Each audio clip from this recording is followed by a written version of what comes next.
빛과 물질에 관한 이론. 오늘은 빛과 물질에 관한 이론에 대하여 이야기해 보겠습니다. 빛과 물질에 관한 이론은 앤드류 포터라는 작가의 작품입니다. 앤드류 포터는 1972년 미국 펜실베니아주 랭커스터 태생이며 영문학을 전공했습니다. 2008년도 데뷔작 빛과 물질에 관한 이론으로 단편 부문 플래너리 오코너상을 수상했는데요. 이 상을 수상하면서 작가는 단숨에 유명세를 타게 되었죠. 사족을 붙여 몇 마디 더 덧붙이자면 플래너리 오코너상은 사람 이름입니다. 메리 플래너리 오코너라는 미국 조지아주 출신의 소설가이자 수필가로 알려져 있고 미국 남부 문학을 대표하는 작가 중 한 명인데요. 그녀는 39세를 일기로 사망할 때까지 장편소설 2편과 단편소설 39편을 남겼습니다. 안타깝게도 그녀의 사망의 원인은 루푸스 병이라고 합니다. 루푸스 병은 주로 가임기 여성을 포함한 젊은 나이에 발병하는 만성 자가 면역 질환입니다. 자가 면역이란 외부로부터 인체를 방어하는 면역계가 이상을 일으켜 오히려 자신의 인체를 공격하는 현상을 의미합니다.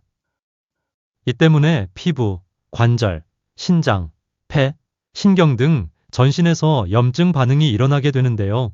루푸스는 만성적인 경과를 거치며 시간에 따라 증상의 악화와 완화가 반복된다고 합니다. 어쨌든 플래너리 오코너상은 그녀의 문학작품과 그녀를 기리기 위한 것으로 미국 문학계의 위상이 높은 상 정도라고 생각하면 되겠습니다. 자, 사족은 여기까지 하고요. 다시 빛과 물질에 관한 이론. 앤드류 포터의 작품에 대해 계속 이야기하겠습니다. 앞서 유튜브로 1편에서 말씀드린 작품 2인용 게임의 서장원 작가편에서 작가가 영향받은 작품으로 이 작품을 말씀하셨기에 이번에는 이 작품을 진행하는 것이라는 것을 1편을 들으신 분들은 알고 계시리라 생각됩니다. 먼저 이 소설의 등장인물로 물리학 수업을 받는 주인공 헤더가 있습니다. 헤더는 이 소설의 여자 주인공이자 화자입니다. 물리학과 교수 로버트가 있고 한 학년 선배이자 헤더의 애인인 의과대학 졸업반 콜린. 직접적인 등장인물은 이 셋밖에 등장하지 않습니다. 작품의 줄거리를 크게 12개의 큰 문단으로 나누어 보고 있습니다. 1. 강의실. 2. 첫 소통. 3. 콜린. 4. 열쇠. 5. 기숙사 앞 콜린. 6. 로버트와의 대화. 7. 미래. 8. 외출. 9. 우울증. 10. 마지막 만남. 11. 죽음. 12. 로버트의 침대.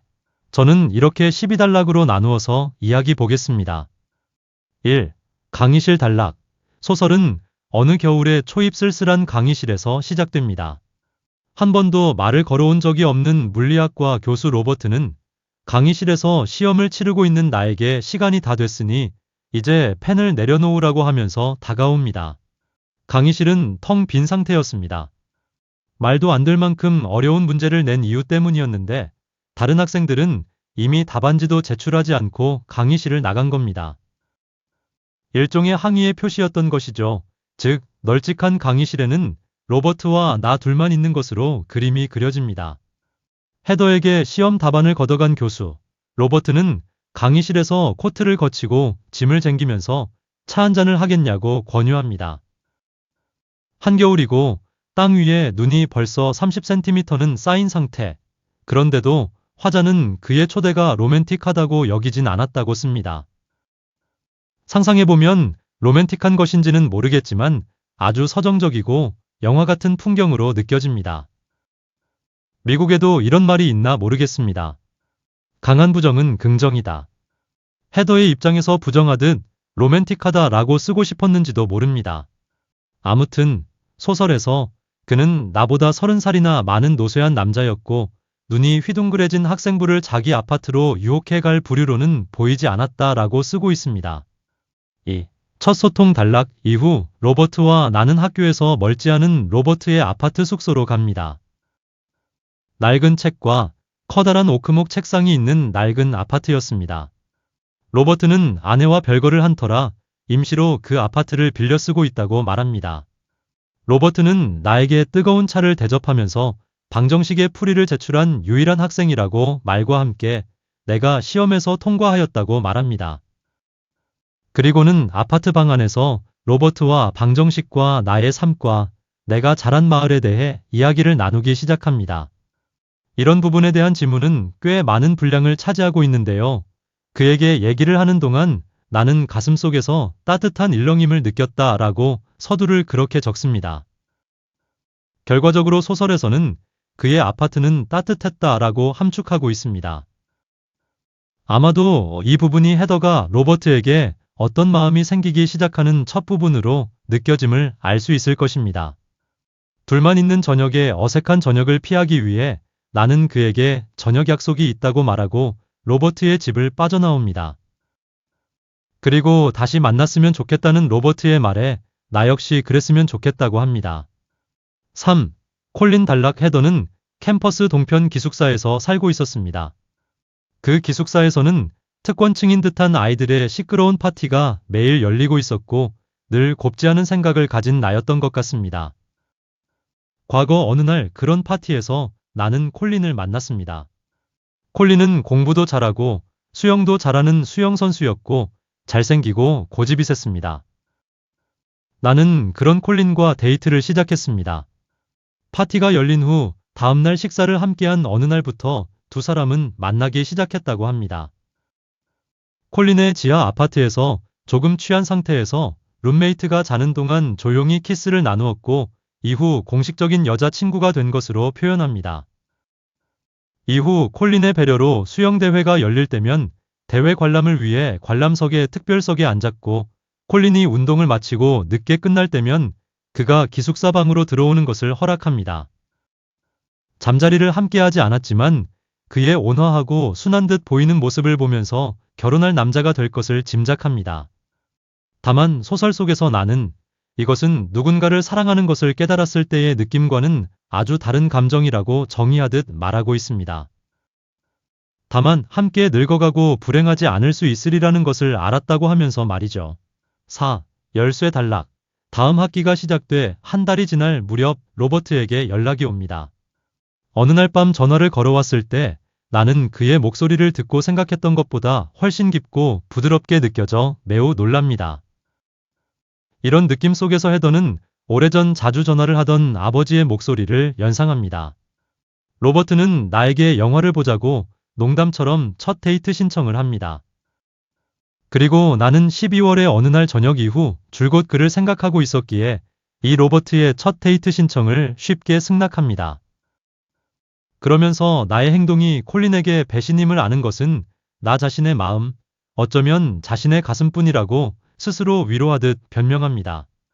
이 부분은 헤더가 로버트를 만나면 배신이거나 부정한 행동임을 알고 있음에도 스스로 인정하는 부분이지만 스스로 당당하게 밝힘으로써 앞으로 둘의 관계가 어떻게 진전되어 갈 것인지를 궁금하게 하는 대목이 아닐 수 없습니다. 두 사람은 저녁을 먹고 시내 영화관에서 영화를 보고 다시 로버트의 아파트로 갑니다.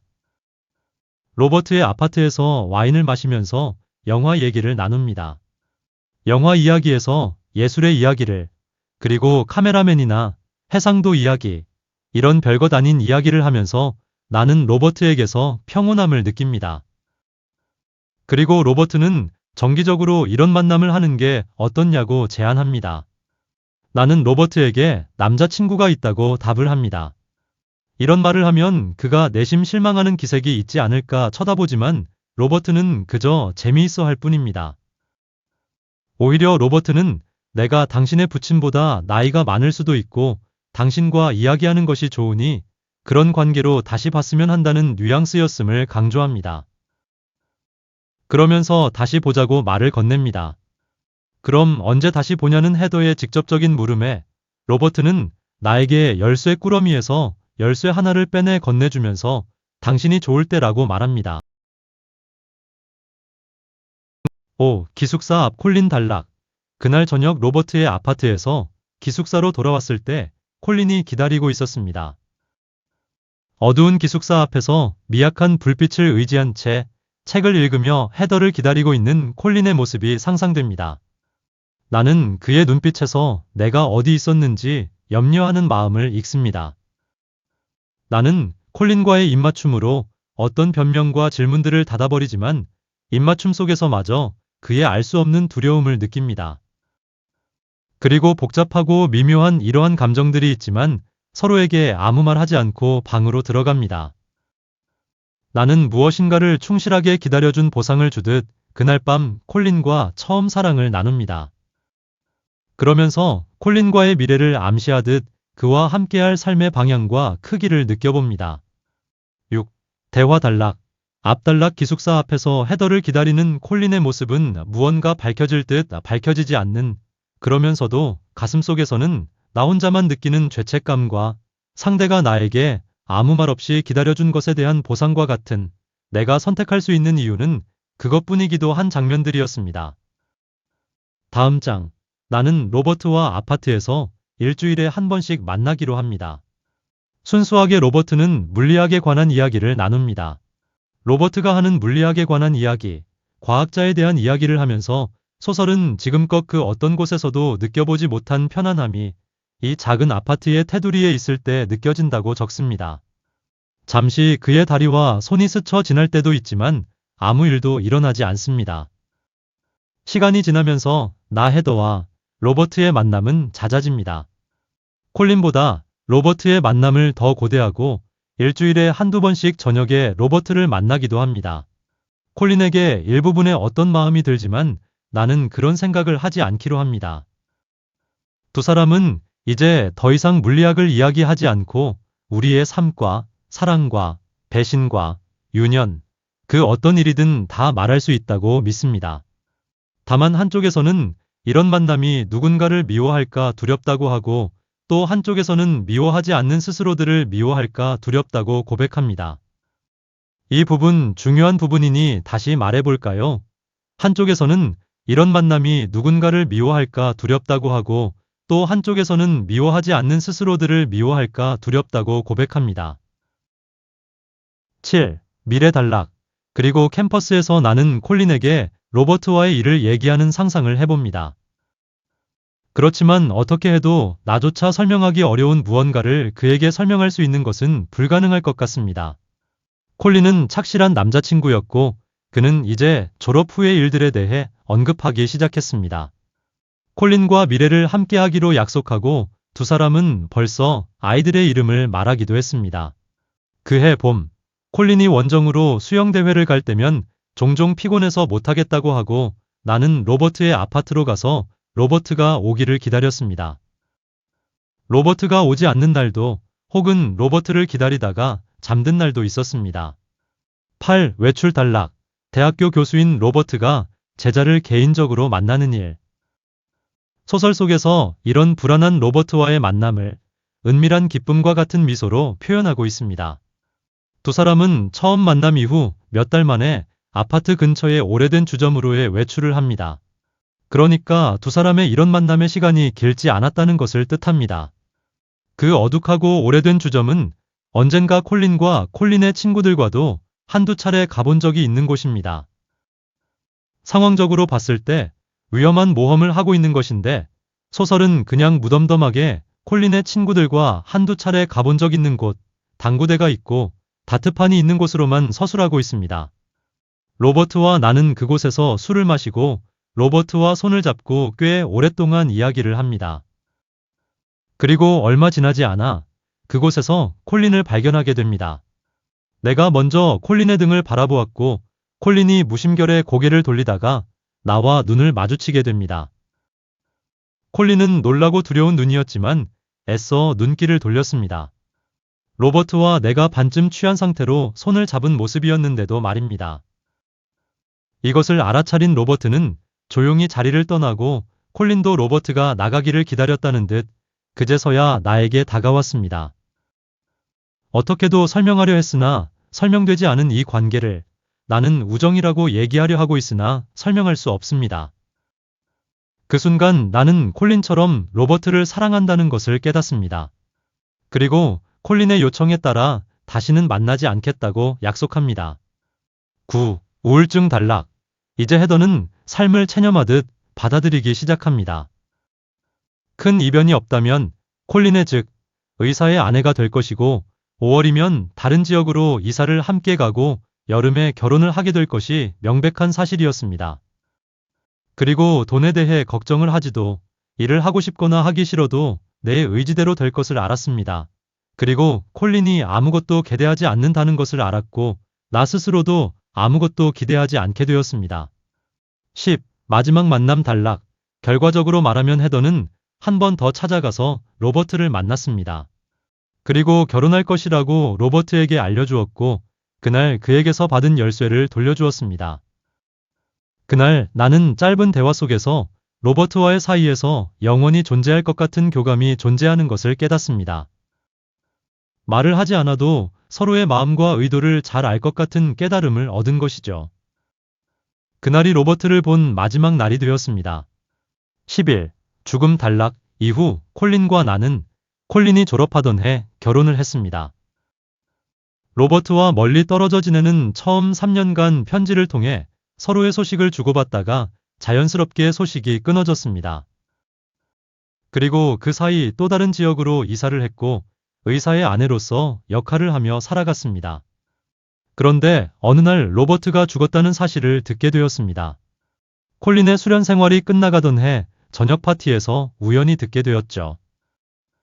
로버트가 림프 종양으로 죽었다는 얘기를 물리학과를 공부했었던 콜린의 동료로부터 듣게 되었던 것이죠.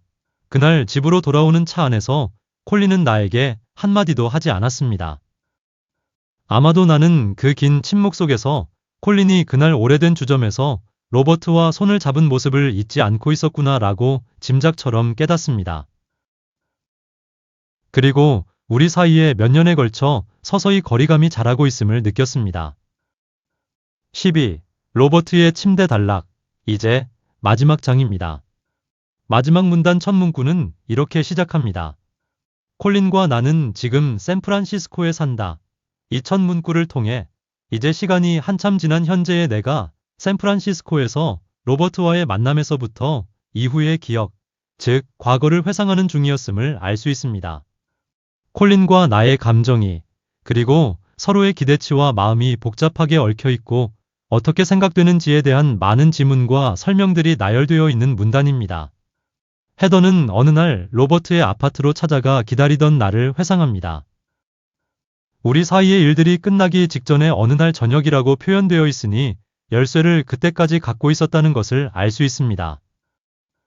나는 로버트가 저녁 강의가 있는 시간에 맞춰 용기를 내 와인을 마시고 그의 침대 속으로 들어가 누웠습니다. 그가 들어오는 상상을 하면서 나는 2시간을 그의 침대에서 누워 기다렸습니다. 그러나 로버트는 집으로 돌아오지 않았습니다.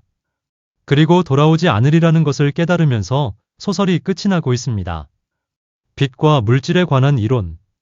잘 들어보셨나요? 우선 왜 작가는 이 소설의 제목을 물리학 책의 제목처럼 지었을까? 생각해보지 않을 수 없겠죠? 저는 이렇게 생각해 보았습니다. 빛은 어떠한 물질에 반사하여 나타내는 성질이 있죠.